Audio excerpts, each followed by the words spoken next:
very much for the students' performance of Helarote dance from Ambon. Ladies and gentlemen, we would like to inform you that this opening ceremony is live streaming on Humas Unisma official YouTube channel.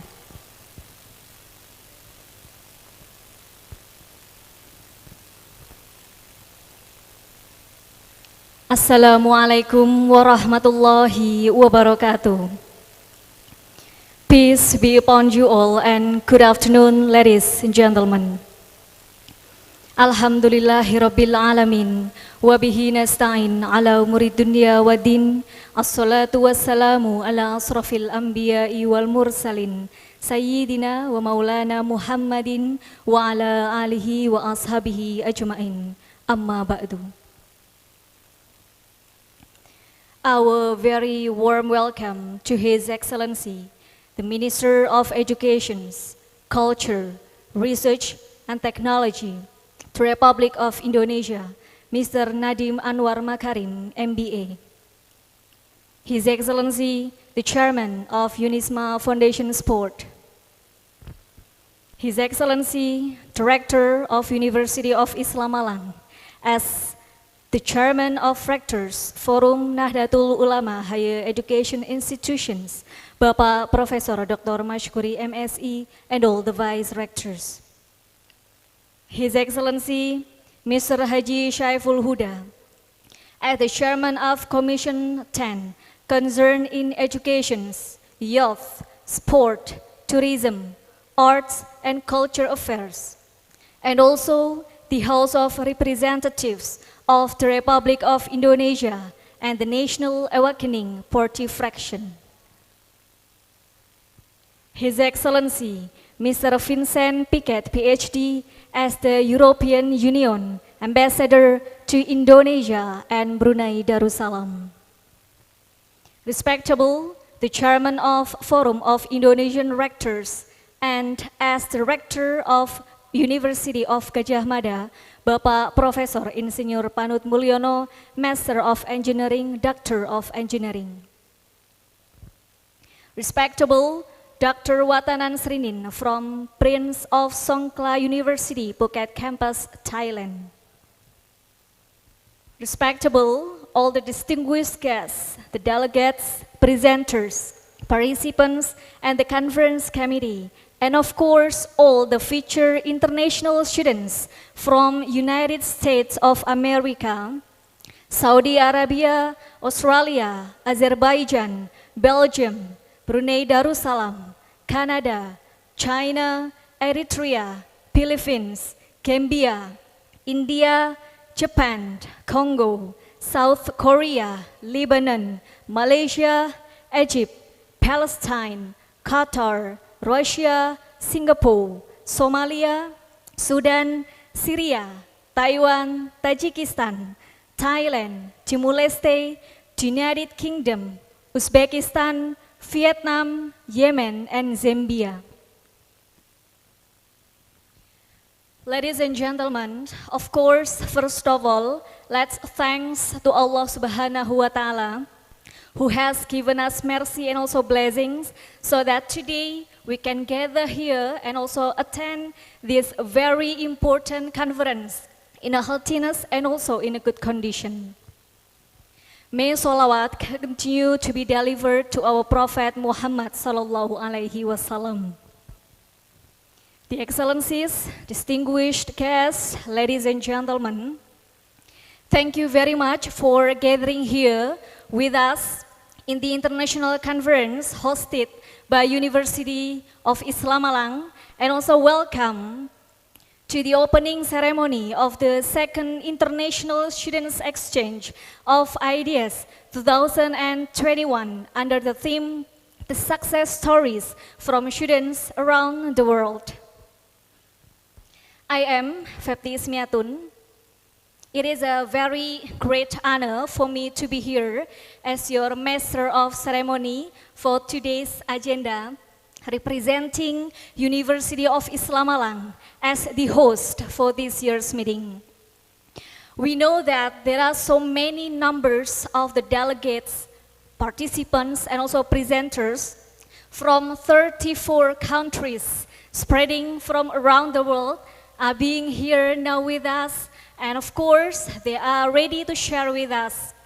They are ready to provide with us their inspiration, their knowledge, their thoughts, and then their finding of research, and also their best experiences in dealing with the topic today about success stories from students around the world.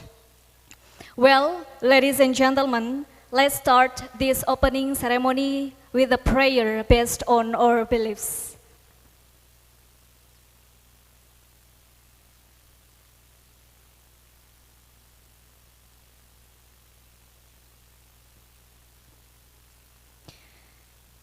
Now, continuing to the next agenda, that is singing the national anthem of the Republic of Indonesia, and then continued by Mars Syubhanul Waton. Please be standing.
Hati wahai tanah airku, cintamu dalam imanku, jangan halangkan nasibmu, bangkitlah hai bangsaku.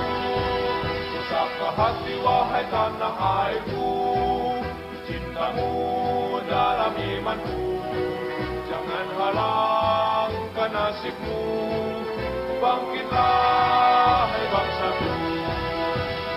Indonesia negeriku, engkau panji martabatku, siapa datang mengancammu, kan binasa di bawah tulimu.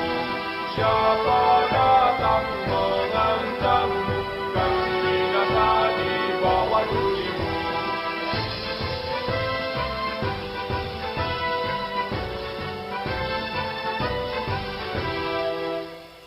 Thank you very much and kindly be seated.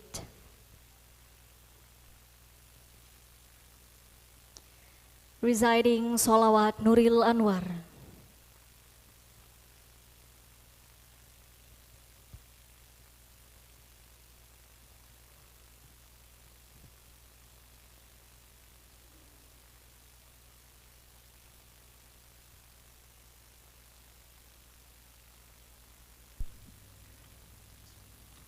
صلوا على النبي محمد.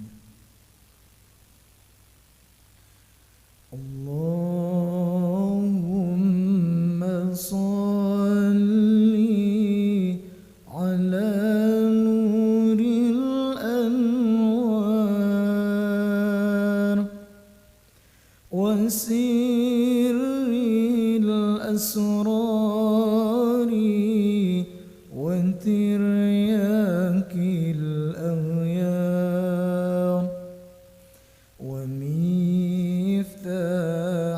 باب اليسار سيدنا ومولانا محمد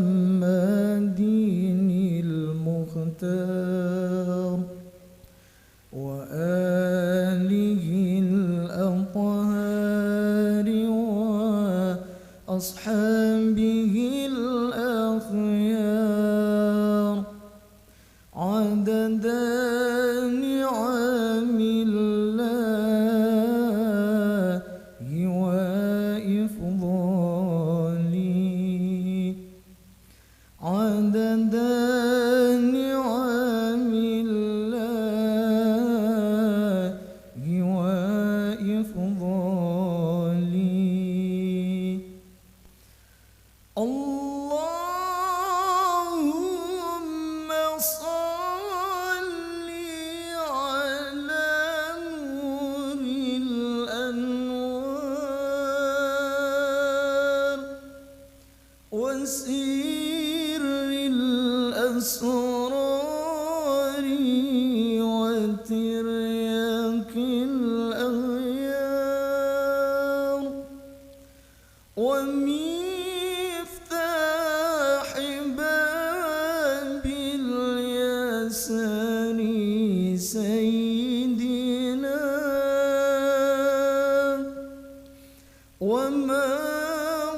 ومولانا محمد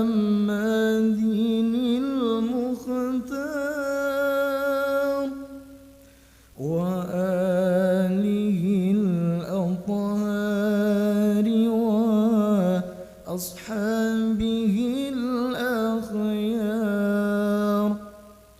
عدد نعم الله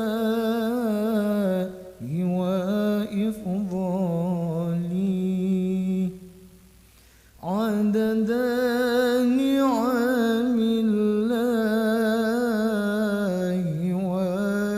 وإفضاله صلوا على النبي محمد.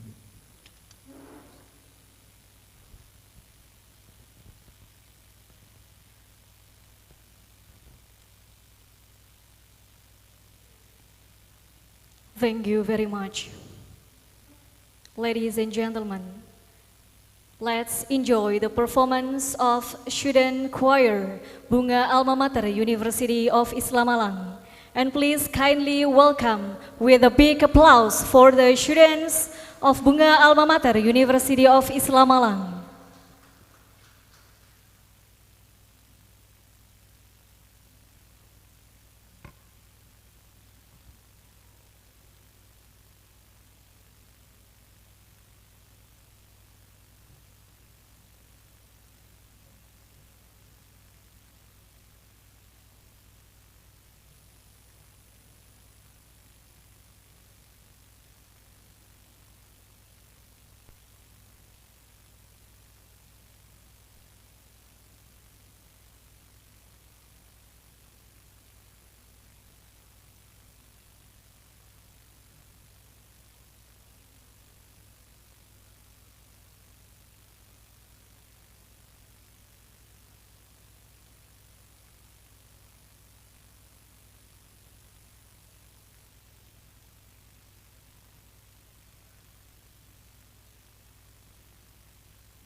Thank you very much. It is a very outstanding performance by the students choir Bunga Alma Mater University of Islam Malang.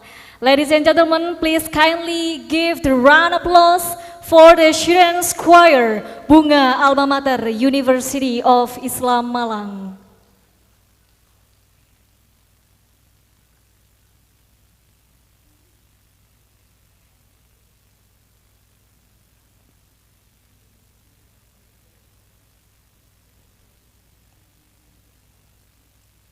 Excellencies, the distinguished speakers, ladies and gentlemen. Now, I would like to request the honor from Director of University of Islam Malang to kindly the opening remarks and also officiate this international conference. Please welcome Bapak Profesor Dr. Haji Mashkuri, MSI.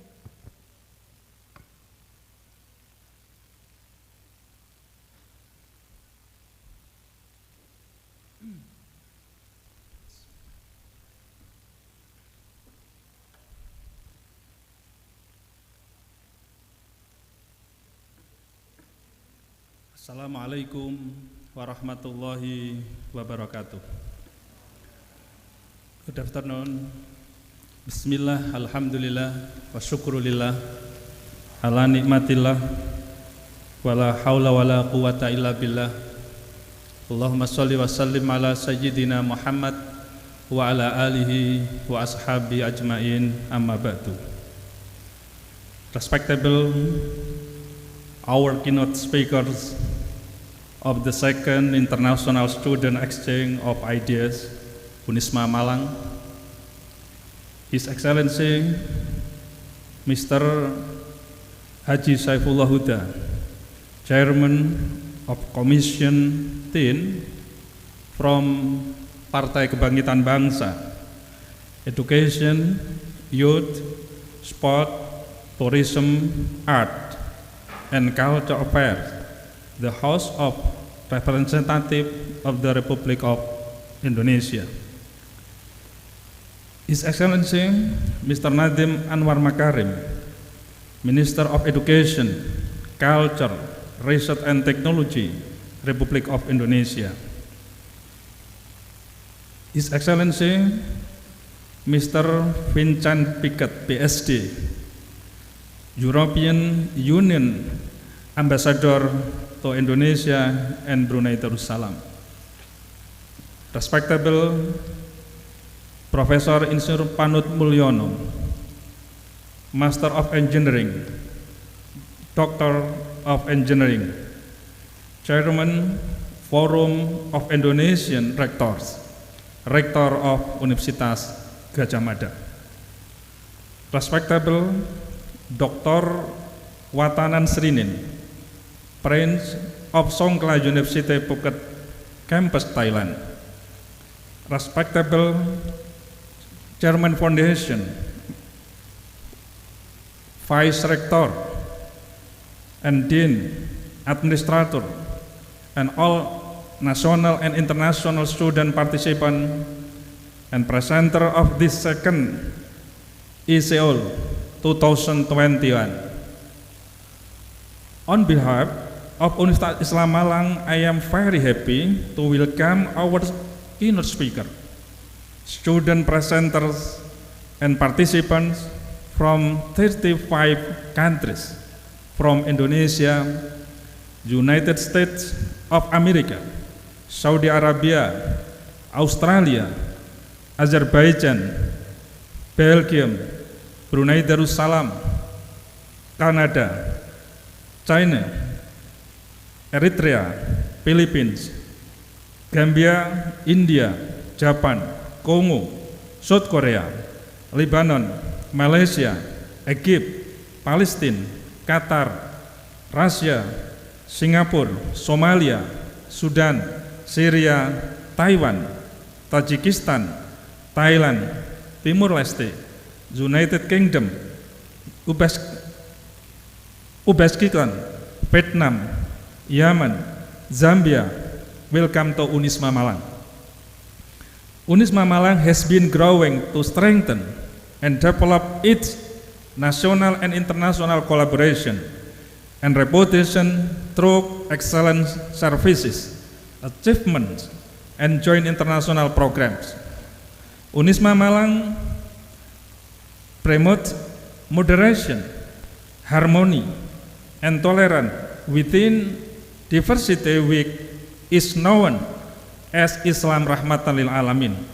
Our motto is from Nahdlatul Ulama for Indonesia and world civilization. Ladies and gentlemen, the second International Student Exchange of Ideas, Unisma Malang, is very important for our national and international students to share their ideas and success stories from students around the world. In this forum, students across the globe share their successful learning, internship, startup business, cultural and tourism promotion, intercultural communication, religious tolerance, and all the successful academic and non-academic experiences. Students can share their successful experiences on the lesson that impress them to build mindset and skill they like. They call exchange ideas on successful extracurricular activities to support their thinking, organization, networking, leadership, entrepreneurial skills. Ladies and gentlemen, Unisma Malang provide funding 14 million Indonesian rupiah per proposal through Creative Home Initiative Program for students to provide opportunities to develop sustainable innovation. I hope youth and students participating this event have strong idealism that is ready to become a golden generation at national and international levels. Ladies and gentlemen,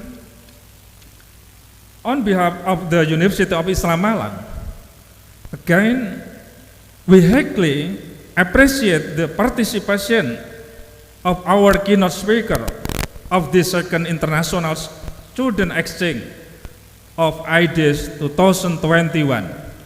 We hope their presence can motivate our national and international youth to successfully develop their imagination, inspiration, creation, innovation, and motivation to advance science and technology in the 21st century era that requires collaboration and synergy.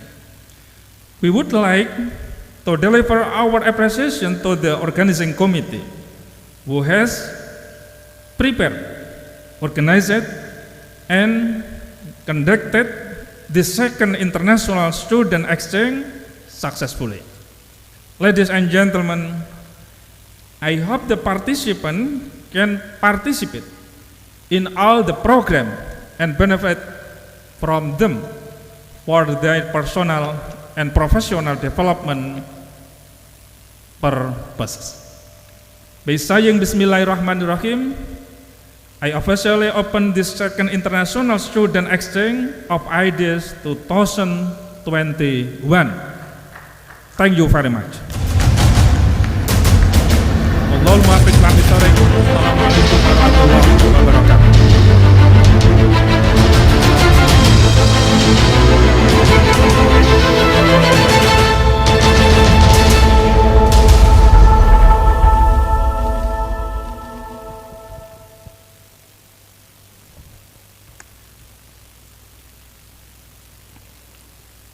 Thank you very much for the motivational speech coming from Director of Unisma Malang, especially for the youth to fruitfully develop inspirations and innovations in the 21st century era. Thank you once again, and please kindly give the round of applause for the success for this conference opening. Excellencies, the distinguished speakers, ladies and gentlemen, let's enjoy the profile and also the achievement of Unisma students organizations.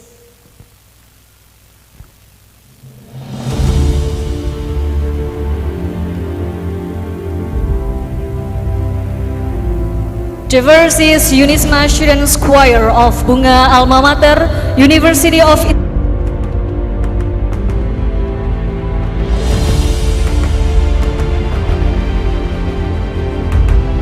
and pop and also jazz. It is also winning the gold medal in the National Maranatha Virtual Choir Festival 2021. The next is Students Protocol Corps. It gives also the opportunity for becoming the winner in some contests on regional ambassador election. The third is Arts and Dance. Students Bagarnusa Martial Art. Students Corporations of Unisma is nominated in the Big Five of Business Plan for national competition and nominated as the third place in the national jamboree. The next is Students Music Organizations of Daud 190, also winning the music competition. The next one is Students Organizations of Panorama Photography. Students Entrepreneurship Organizations for grant from Kementerian Putristek in 2020. Organizations of Lasri Patrani and Tutias Community, Islamic Art Organizations, Scoring Organizations,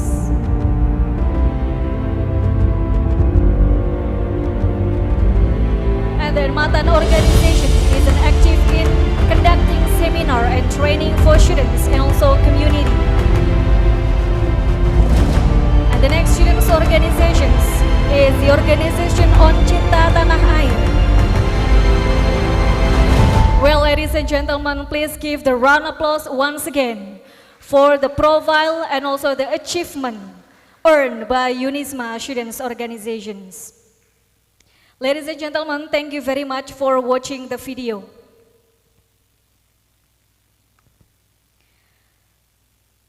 Well, the excellencies, the distinguished speakers, ladies and gentlemen, for closing this opening ceremony, let's get prayer according to our beliefs.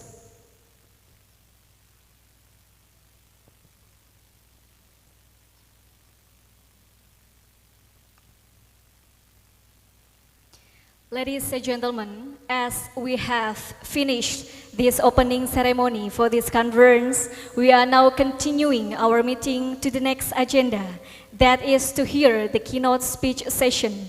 This session will be first delivered by His Excellency, the Minister of Education, Culture, Research and Technology, the Republic of Indonesia, Mr. Nadiem Anwar Makarim, BA, MBA, to share with us the success story of his life.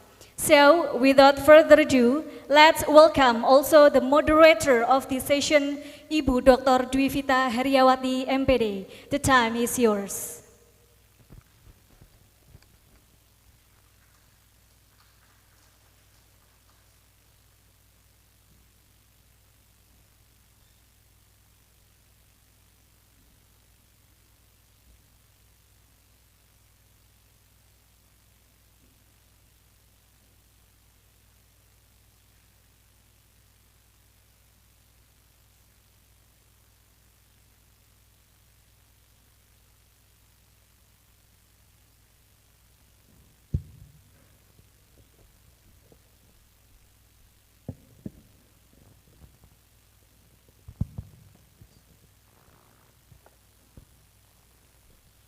Assalamualaikum warahmatullahi wabarakatuh.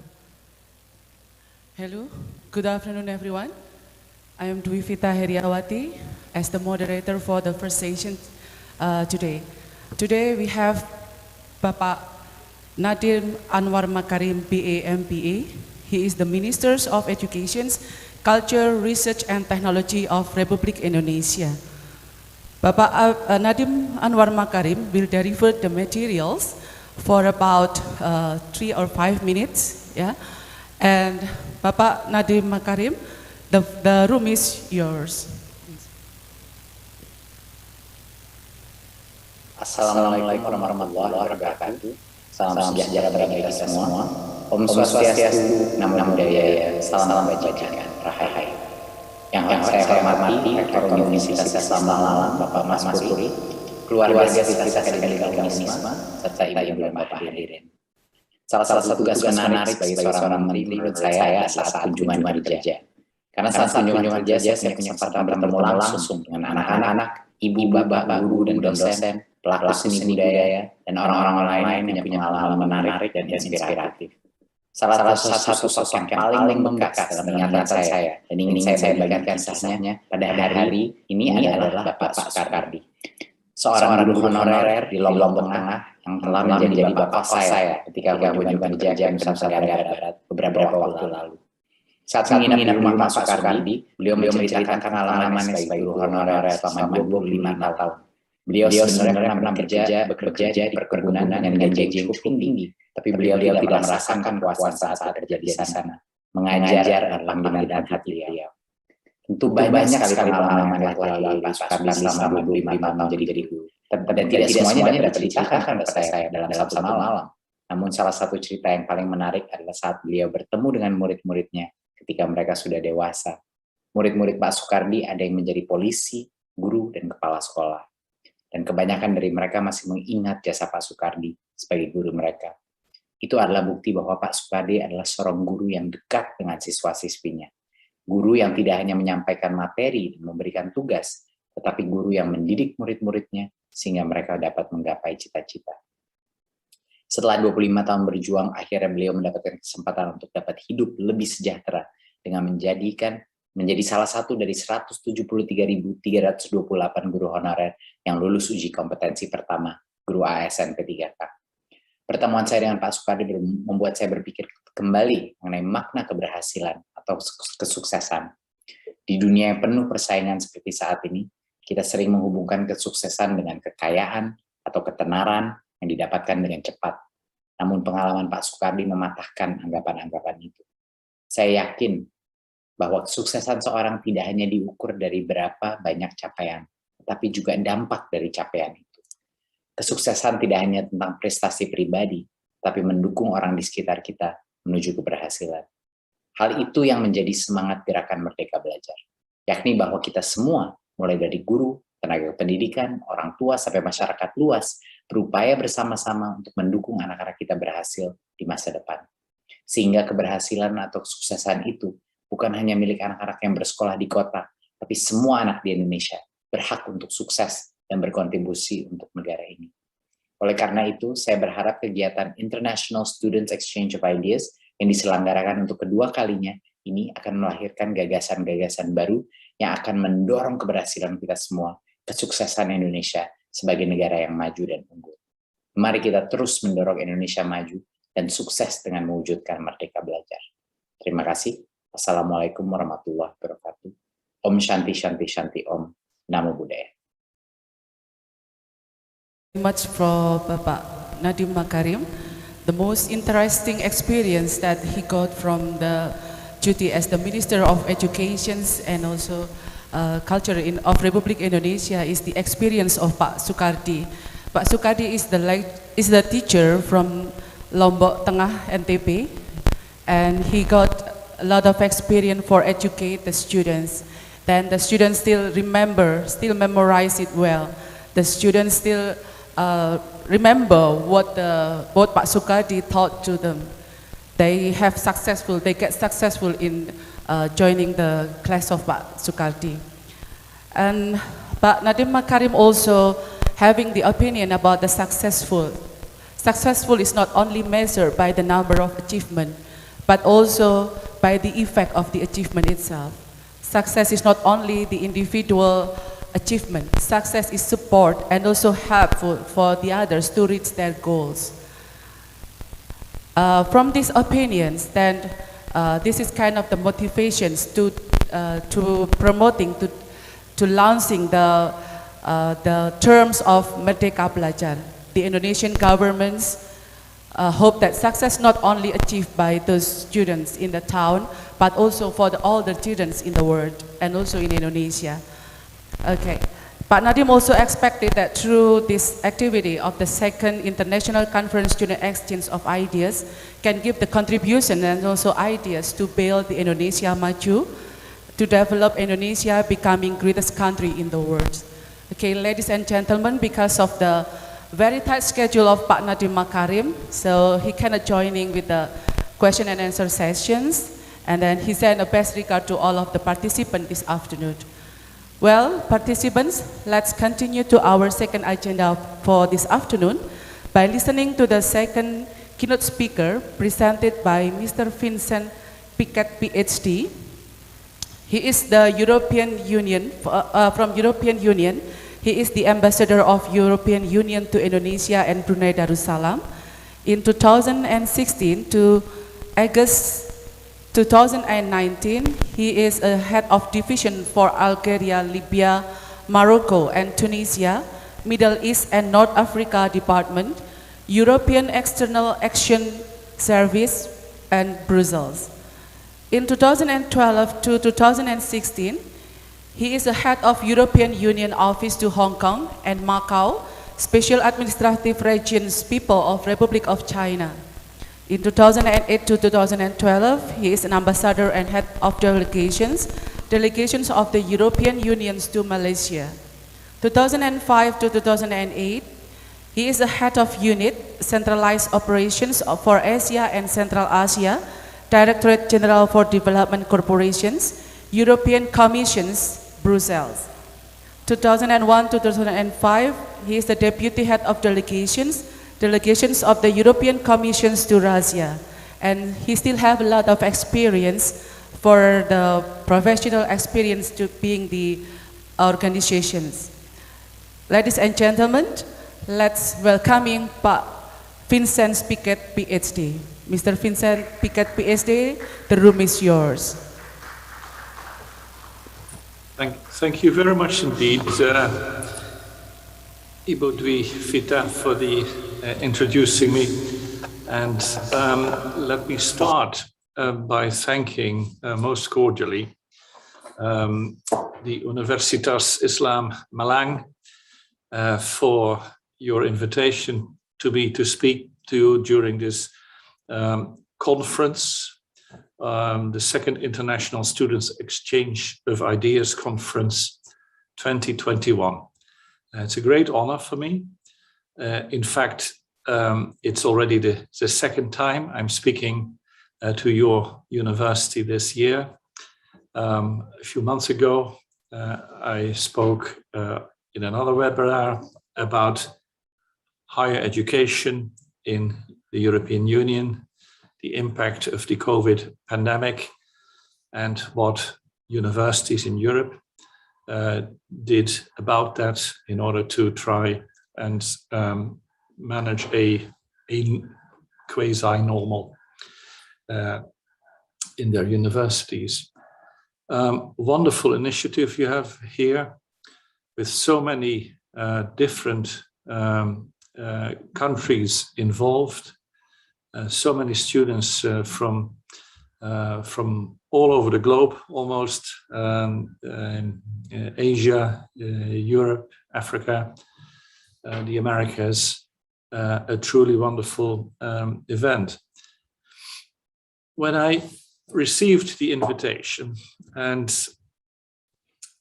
to speak about a success story, or my success story, or my successes that I have had, I felt a little bit shy.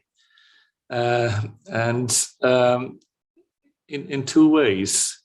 First of all, of course, I saw on the program other speakers, eminent speakers who have achieved eminent positions in society, in the government, Pak Minister Nadiem,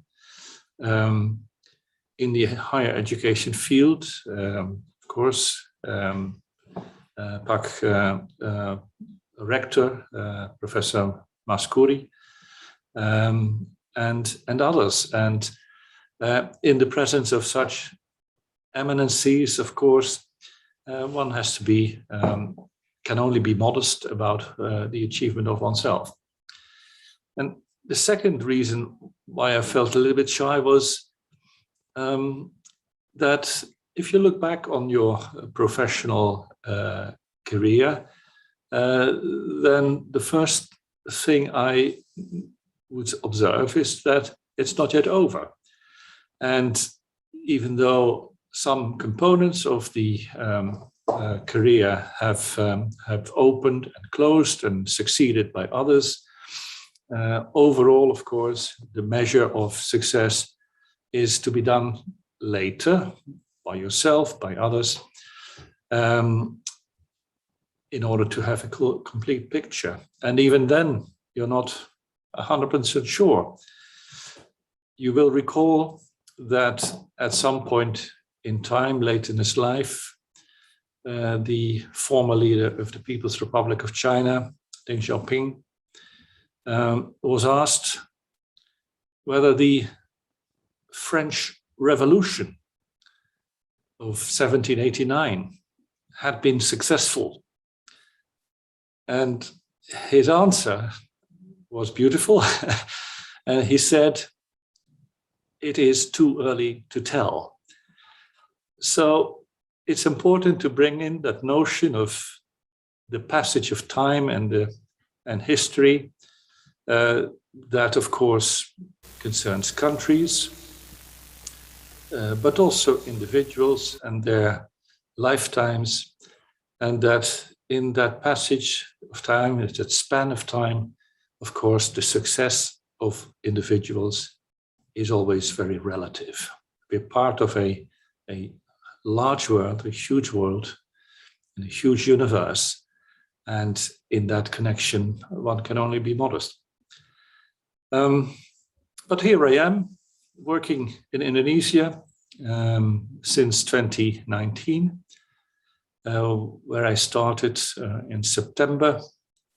I have commissioned or mandated in my tasks by the President of the European Council of the EU and the President of the European Commission of the EU, so the two top leaders in the EU constellation, mandated to represent the EU to Indonesia. I handed over my official letters of credentials, as they are called, my terms of reference, if you like, to the President of Indonesia, His Excellency Joko Widodo, in November, in a very stately ceremony at the Merdeka Palace in downtown Jakarta. It was the start of my term here and for the European Union. Now, colleagues may wonder, what does an ambassador do? What is in that terms of reference? What is in that letter of credential that I handed over to the President of Indonesia? In essence, it says one thing, and it's a request from the sending power, the EU presidents, a request to the receiving power, the President of, the head of state of Indonesia, to accept me as the envoy of the European Union and mandating me to represent the European Union, to speak on behalf of the European Union in my official meetings and also in unofficial meetings, but especially, of course, in official meetings. These letters are called letters of credentials. It means that I have been given credentials. And basically, the EU leaders asked the president of Indonesia to trust me and to believe me what I say whenever I say I represent the European Union. Very important ceremony, protocol-wise, in the life of an ambassador in a foreign country. What we do as ambassadors is, of course, very, very broad. It's very mixed set of topics that you deal with on a day-to-day basis. Political affairs, lots of economic matters, commercial matters,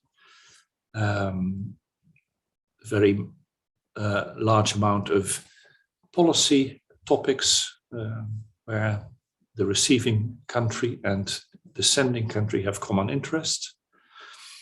A lot of public diplomacy, like we're doing right now, virtually, but also with the press, and of course, before COVID and after COVID, we will also do that physically. Every day is full of different things, different topics. You have to be prepared for that. You have to be ready for that. You have to know your stuff, and you have to be adaptable. Because when you start your day, you may have a planning, but that planning may well not be what during the day develops. We live in a political world. Indonesia does, the European Union does, individuals do, and politics is changeable. Events happen, good events, positive events, negative events, bad events, accidents, calamities, crime, etc., security problems. So you have to be alert and be able to observe things, to analyze things, and to report back to your authorities, in my case, the authorities in Brussels, being the capital of the EU. And you have to be able to alert, to make contacts with the receiving government for things that you need to convey, you need to share with them an opinion, a request, a concern, and also, of course, you have to be ready to receive the very same thing from the counterpart side. So it's a job. The job of an ambassador is one in a very complex setting, changeable setting, with interactions continuously with your constituency back home in Europe, and of course with the counterpart side. In my case, my diplomatic mission for the EU, I have a decently sized staff to help me do that. In total, we are 60 staff. 1/3 comes from Europe, EU-based diplomats like myself, and 2/3 of my staff are hired locally, are Indonesians who work with us in all sections of our mission. I'm the EU's ambassador to Indonesia. Very interesting maybe is that the EU in Jakarta has got also an ambassador, a self-standing ambassador to ASEAN, to the ASEAN Secretary General. And that ambassador, my colleague, he deals with the same job as I do for Indonesia. He does it for ASEAN. That was a political statement for the EU when we created that special ambassador for ASEAN, an EU statement that we want to support ASEAN in its development, in its integration, engage with it, and share with ASEAN, cooperate with ASEAN on doing that. But that is my colleague's work. I work for the relations with Indonesia. Now, some of you may wonder, why does the EU have an ambassador? Because there are also member states of the EU that have ambassadors in Jakarta. Belgium, Netherlands, Germany, France, Portugal, Spain, Greece, Bulgaria, Romania, Poland, and Czech Republic, Slovakia, Denmark, Sweden, a lot, Ireland, Finland, and a total of 20 EU member states are also located in Jakarta with an ambassador of their own.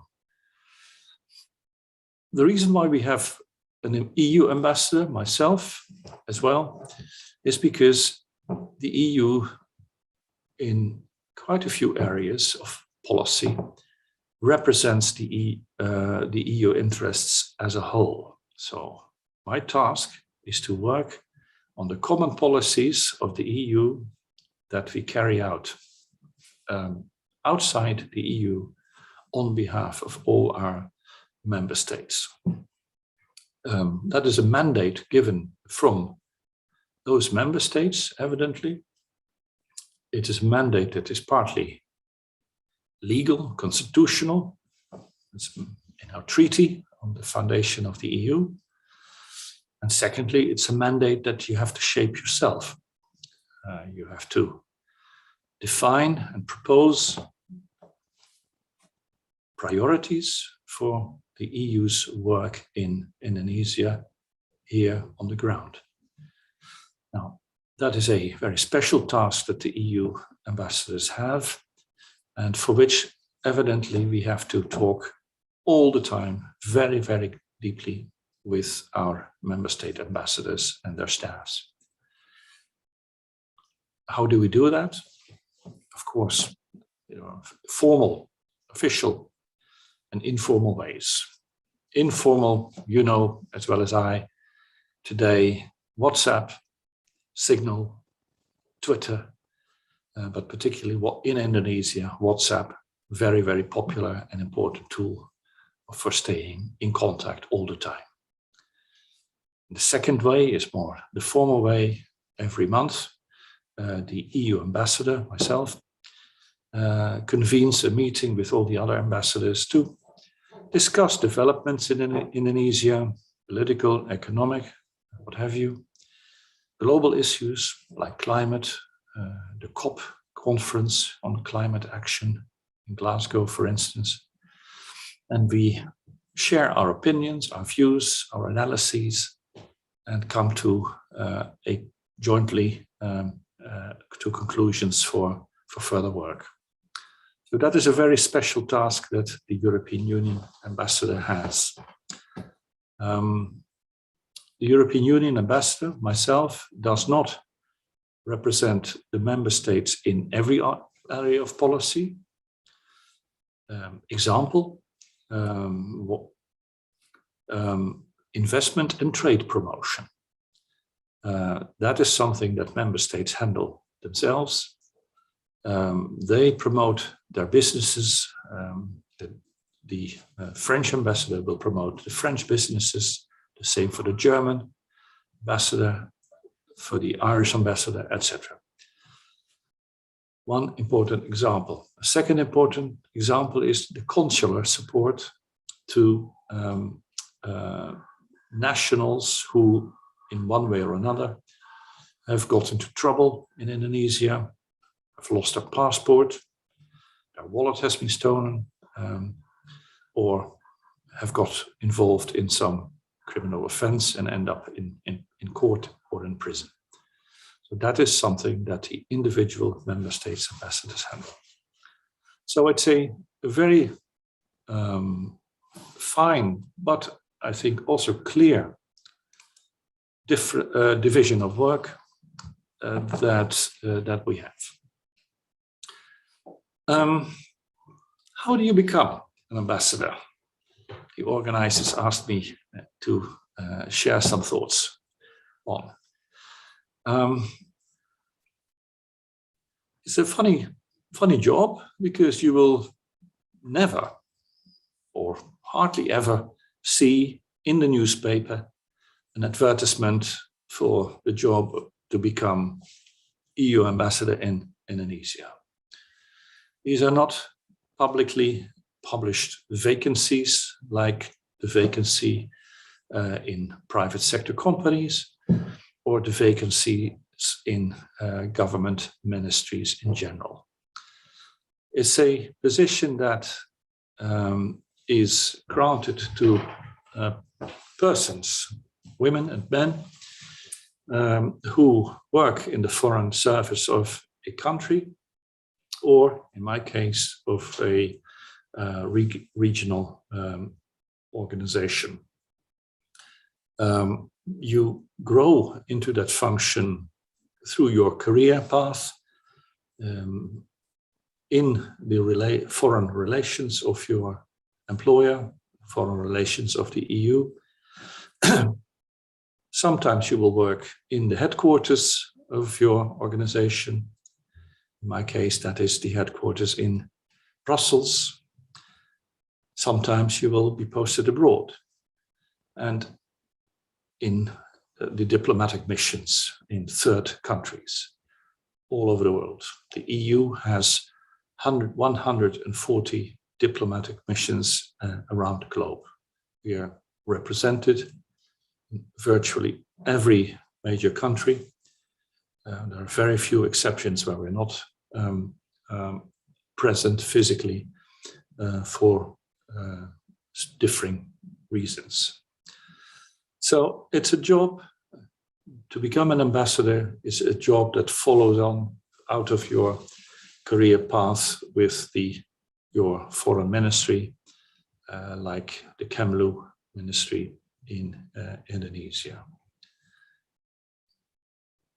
The world has about 200 countries who are member of the United Nations. Theoretically, if all 200 countries had an ambassador in all 200 other countries, other than themselves, you would have a total of about 40,000 ambassadors in function throughout the world at any given point. That's not a large number if you look at the total labor force in the world, of course. So it is a very small group of professionals with a very specific position. Some people have almost from birth the vocation, the wish to become a diplomat or an ambassador. They have had parents who worked in diplomacy. They have developed a very strong interest in foreign affairs for private reasons. And from the early days in their educational career, they set out to learn about foreign policy, about international law, international relations, EU law as well. That is one way to prepare for a possible diplomatic career, of starting early and shaping your educational career with that goal in mind. For many other diplomats, for many other ambassadors, becoming an ambassador is something that somehow or other evolves as you go along in your career. I'm in that category. I did not begin my first career jobs in diplomacy. I first worked in my home country, the Netherlands, in the academic sector for 4 years. I was an assistant lecturer at a Dutch university. And afterwards, I worked for a while in a foundation under the Ministry of Education of the Netherlands. And the special thing about that organization was that it dealt with the international exchange programs for higher education, for student exchange and lecturer exchange. And that brought me in touch with the EU, the European Union exchange programs for higher education. That brought me a lot to Brussels, and that's how it happened. That's how I developed the interest to work for the European Union, and I realized that later on. So this was a gradual evolution from academic job to a administrative job in the Netherlands to working for the European Union. I've never regretted that move. It was a bit tricky, a bit risky at the time when I moved to the EU. I had a permanent position in the Netherlands. I gave it up. And in the first instance in Brussels, in the EU, I had a temporary position. So I took a risk. And but being still relatively young in those days, I could afford that risk.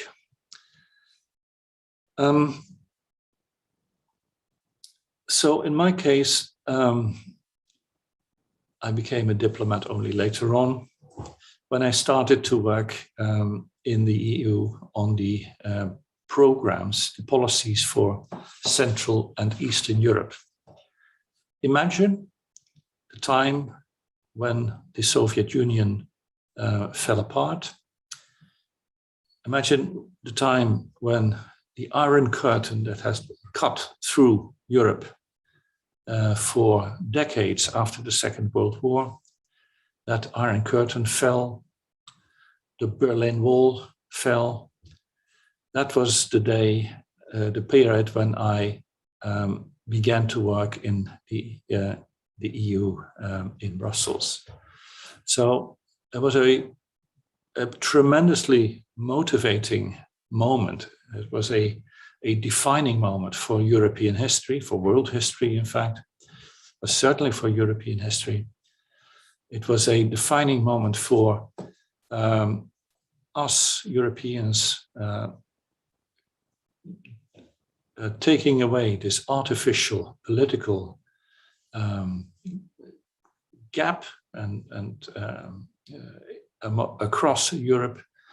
And there was a tremendous amount of work to be done by the EU, by others in that area. And I found myself right in the middle of that when I joined Brussels.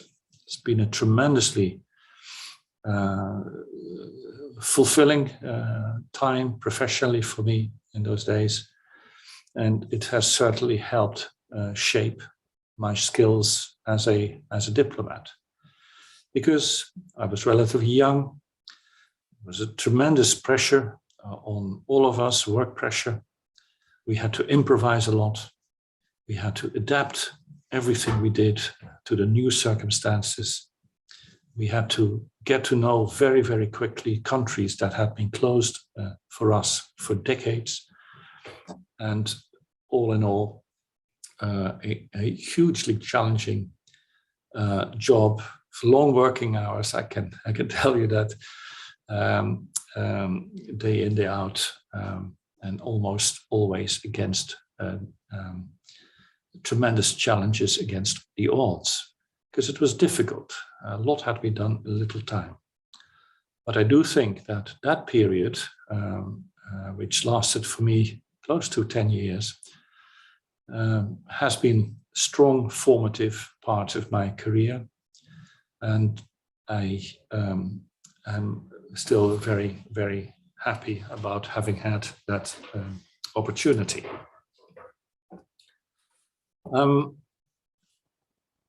Sometimes as a diplomat, you have to take risks. We are prudent people on the whole. prudent in what we say and how we say it. But on the whole, we also need to take risks. And certainly in those days, one had to take a risk. If not, you wouldn't get things done. You had to have, and still need to have as a diplomat, an openness of mind, independence of mind as well. Look at things critically yourself, use your own brain, use your own intelligence, your analyses. Of course, compare your own notes, your own impressions, your own analyses with the analyses by other people. Talk amongst yourselves, compare views, discuss. Very important to discuss. By discussing things, you get better understanding. By discussing things, you also may get agreement, consensus. In other words, talk, discuss, analyze, and assess and communicate are extremely important skills, extremely important attributes for any diplomat, at whatever level you are. That is part of our job. Other part of our job is, of course, to write. Because at the end of the day, 10,000 kilometers away from where I sit here in Jakarta is Europe, and I have to feed back to my authorities back in Europe what I see, what I hear, and how I analyze the opportunities, the risks, the threats of developments.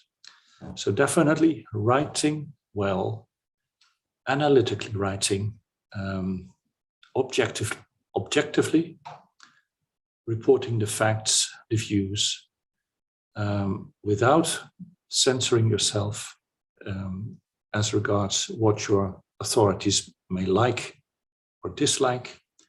That is a tremendously important skill.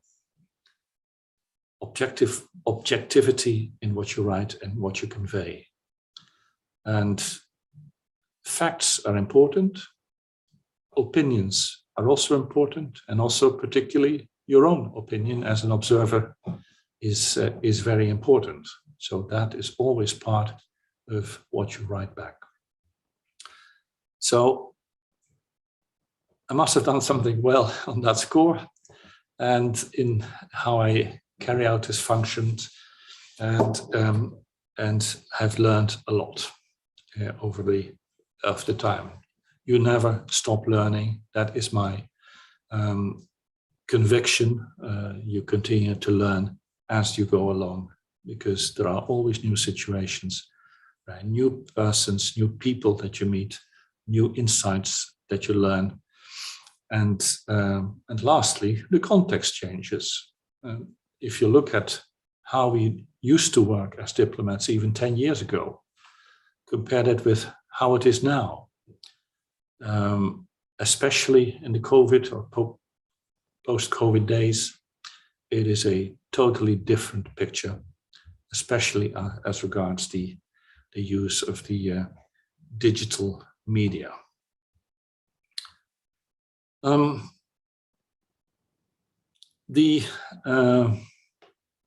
After 10, 12 years in Central and Eastern Europe, I made a change to Asia. I had the good fortune of finding a very dynamic new job in Brussels at the time, and I switched regions. And that Asia region has stayed with me ever since the year 2005, almost 16 years now, with in between one interruption when I worked on the North Africa region in Brussels. Very, very exciting, almost as exciting as working on the Central European and East European countries after the turnaround, after the Soviet Union fell apart. Because Asia and the Indo-Pacific region, and particularly Southeast Asia, is where the new history is being made. This is going to be, in many respects, the Asian or the Indo-Pacific century, and that is not just because of the strength of the growth of China, which continues to be phenomenal, but it is because of the growth of everybody, and that includes Indonesia. Now, in this fast-growing region economically, of course, the political dynamics are also fascinating, and particularly here in Southeast Asia, with ASEAN, with a rising Indonesia, there is again a wonderful opportunity, professional opportunity for people like myself to participate in that and to promote the EU relations with this region. Indonesia is entering a very important phase of its growth and development after independence, now a good 70 years ago. There is a very strategic objective set by the president for turning Indonesia into a high-income country by 2045. Fantastic goal. Of course, we live in the age of climate change, so the challenge for Indonesia, as for anybody else, will be to combine your growth, your economic growth, with the sustainable use of the world's, the Earth's resources, and with bringing climate change under control. This is a tough battle for everyone. It's being discussed this very week in Glasgow, in the UK, and the EU very much tries to promote a very ambitious result in that meeting.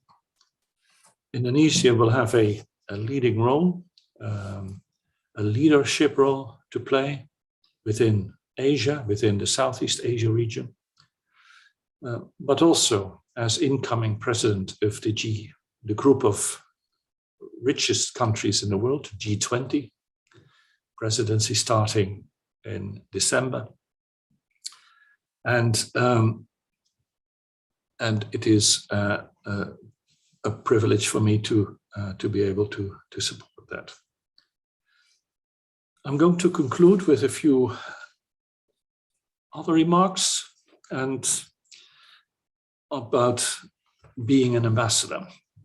Yes, I am an ambassador. I represent officially the European Union in this country. There are not many ambassadors in the world, I've told you, but that is the official kind of ambassador only. And my thesis to you, the students, undergraduate, postgraduate, is very much that everybody is an ambassador or can be. Of course, you have to do something, but do not forget that we all have, as an individual, as a professional, as a student, we have a mission for ourselves, for our society, for our university, for our faculty, etc., for our student union. And it is vital that all of us try to participate in that all of us try to be that ambassador that aims to realize something non-academic, not linked to your curriculum directly in your current life. It's important for your environment, for your context, for your society, and it's important for the development of your skills, your ambassadorial skills. Everybody has them, ambassadorial skills.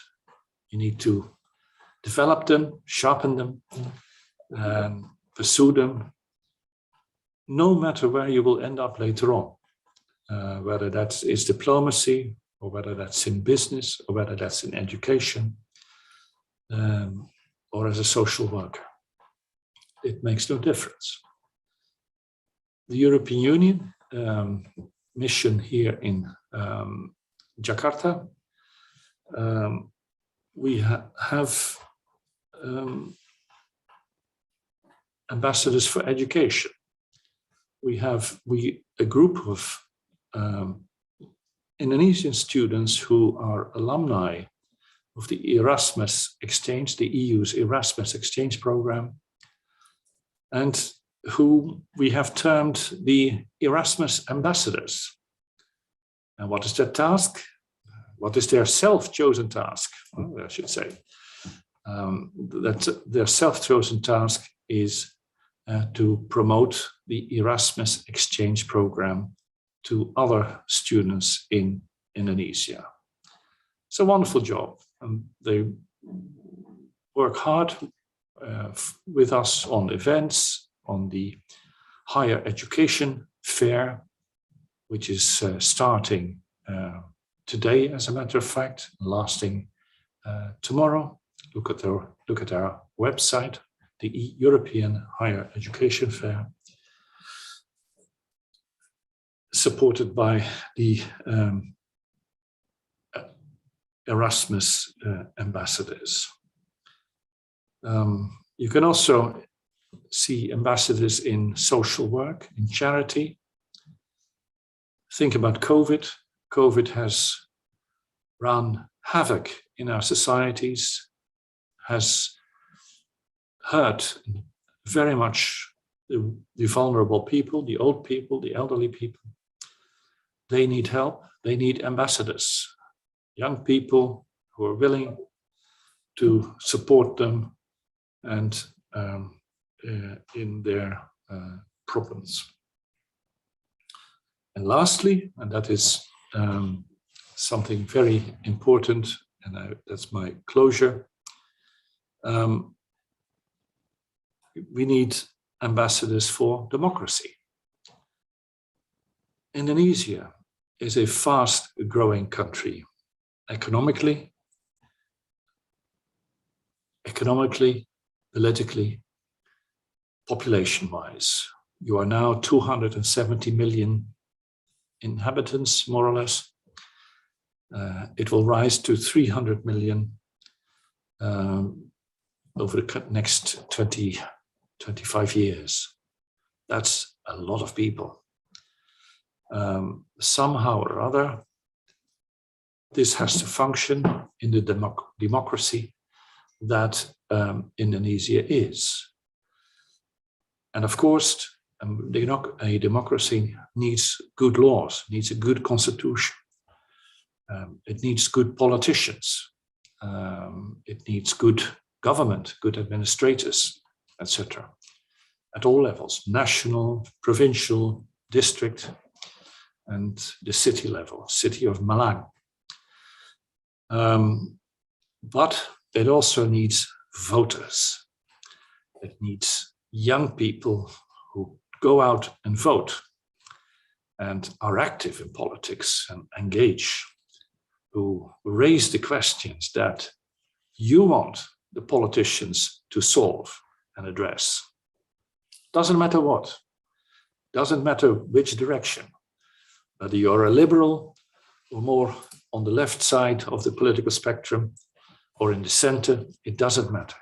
You have to take a voice, you make your voice heard, and making your voice heard and listening to the voices of others, that is the eminent role, the eminent attributes of an ambassador. And in that sense, everybody can be and should be an ambassador. Thank you. and Piket PhD. Give a big applause to him. Okay, well, dear participants, if you have any questions, you may raise your hand or you can write in the chat box. Please, any question from the participants? Okay, you have to mention your name and so your country. Okay. Good afternoon, Mr. President. My name Anas. I'm studying Universitas Islam Malang. I have two questions would like I ask. The first, what is the difficulties you get it, or what's the difficulties experience you get it as ambassador? This is the first. And the second, what's your advice to me if I want to become ambassador in the future? Thanks. That's great questions. Thank you very much. Come on, Mr. You're Vincent, welcome. you may answer now.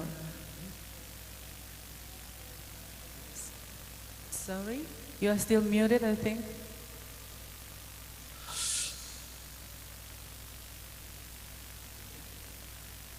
Perhaps you're still muted, but Vincent. If the colleague could please repeat the first question. The first question, what's the difficulties experience you get it or you have as the ambassador? And the second, what's your advice to me if I want to become ambassador for the future?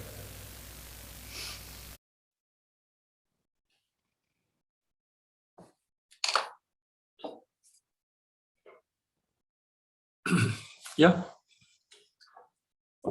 All right. Maybe the second question first. I think there is what I meant to convey is that there is no one size fits all advice of how to become an ambassador, or more generally speaking, how to pursue a diplomatic career. The key thing is, of course, to have good results as a student. It can be almost any subject, really,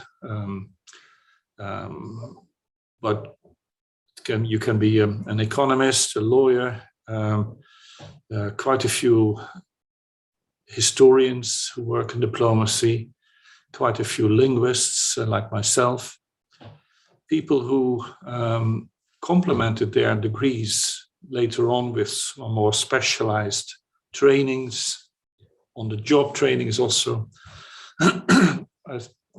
So languages are very, very important in diplomacy. So, of course, English, but not only English. Try to learn, besides English, also some other language, whichever. It's important. It's Chinese, Arabic, French, Spanish, Russian. So linguistic competence is very important. And the third component is try to expose yourself to international societies, civilizations, cultures, and be open-minded about that. Try to travel whenever you can, carry out internships if you can in a company somewhere else. Try to have if you can, a student exchange program. Not everybody has that possibility, but I'm sure that in the University of Malang, you also have international students. Meet them, speak to them, and make friends, make international friends. Very important preparation to be prepared for a diplomatic career. Difficulties experienced as ambassador.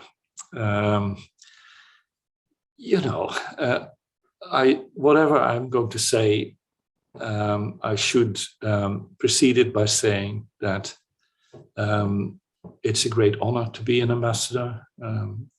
At least I consider it. We are privileged people to have this type of job, to be able to meet and speak with top people from the host side in government, presidents, ministers, top business people, top people in cultural, civil society life, in academia.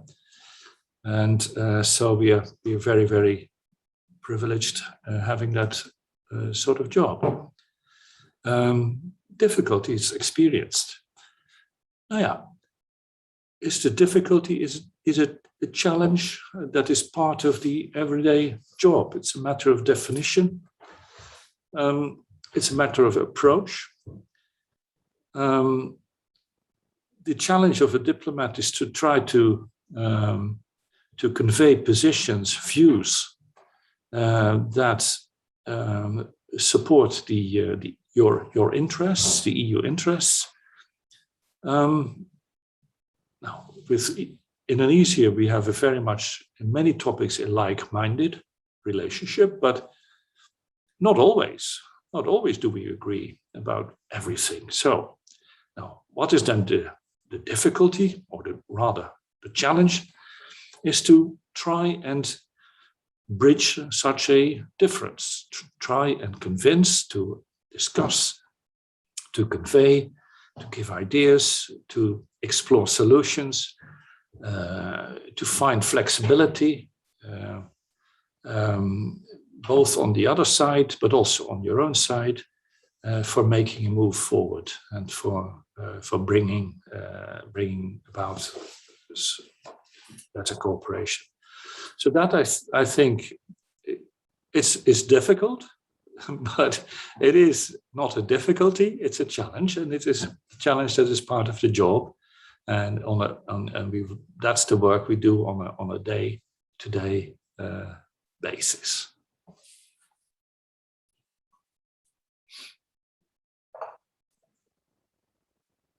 That's right. Well, okay, still have another questions? Okay, you may stand up and introduce yourself. Hello, my name is Qusay from Palestine. I hear your advice and your experience as a student or the students. I have two questions for you, Mr. President. Good afternoon. The first question is, tell us your benefit as an ambassador. That's the first question. The second question, there is a project for the student or not?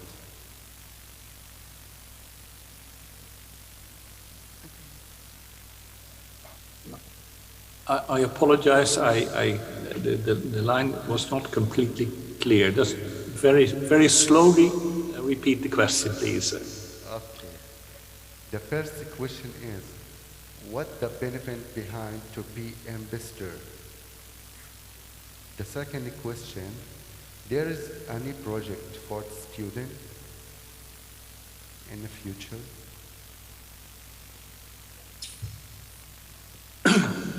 Okay. The benefit behind being an ambassador,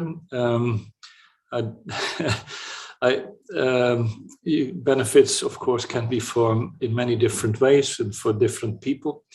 I hope that the benefit of me being EU's ambassador in Indonesia is that I can bring added value to the relations between the EU and Indonesia, that I bring us closer, that I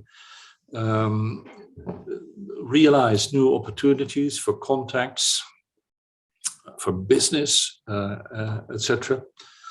That we, thanks to the work of people like myself, but also very much, of course, to jointly with the ambassadors of member states, we build stronger relations to promote stability and security in the Indo-Pacific region, that we promote stronger links and alliances for dealing with other hot spots or trouble spots in the world. I'll give you one example. Afghanistan, where, of course, tremendous change around for the worse happened a couple of months ago. Indonesia was very active on the promotion of good governance and human rights and women's rights in Afghanistan. That work is not possible now in the circumstances, but we are dialoguing with Indonesia about how we can work together to resume that sort of activity in a country like Afghanistan.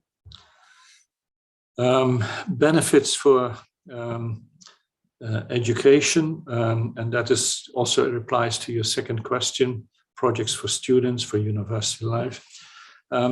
Have a look at our website or of my mission or of the EU in Brussels, and look for the Erasmus program. Erasmus, the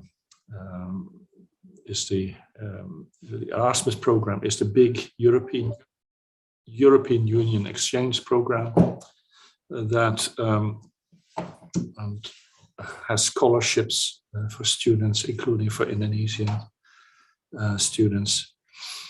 I mentioned the European Higher Education Fair happening today, tomorrow, and I believe also a little bit of Sunday. Look at the website. It's virtual, so when you have an hour, just browse through it. There are close to 100 universities that present themselves, and if you visit that fair, you will see how many countries in the EU, even if their mother tongue is not English, still the universities will have English language courses. In other words, the courses are totally accessible for Indonesian students. And so that's one activity that we also promote every year, the European Higher Education Fair. So those are that's the total main activities for the students target group. Also for students from Palestine, by the way.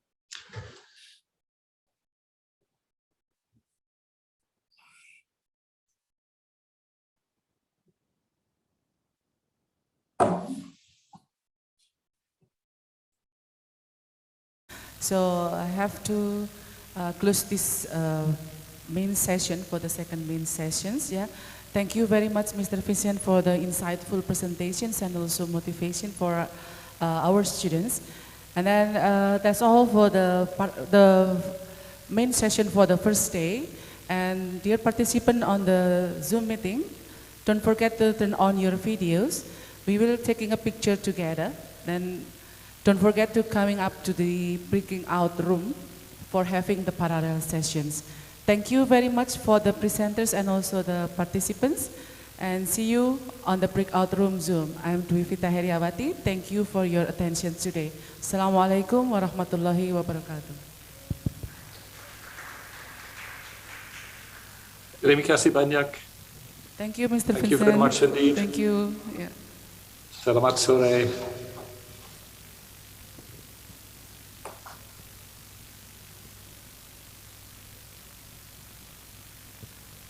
Dear participants, we have about 15 minutes for break for a moment. You can taking a break or perhaps having your snack. Yeah. Then at 3 p.m. we will having a breakout room for the parallel sessions. Thank you very much.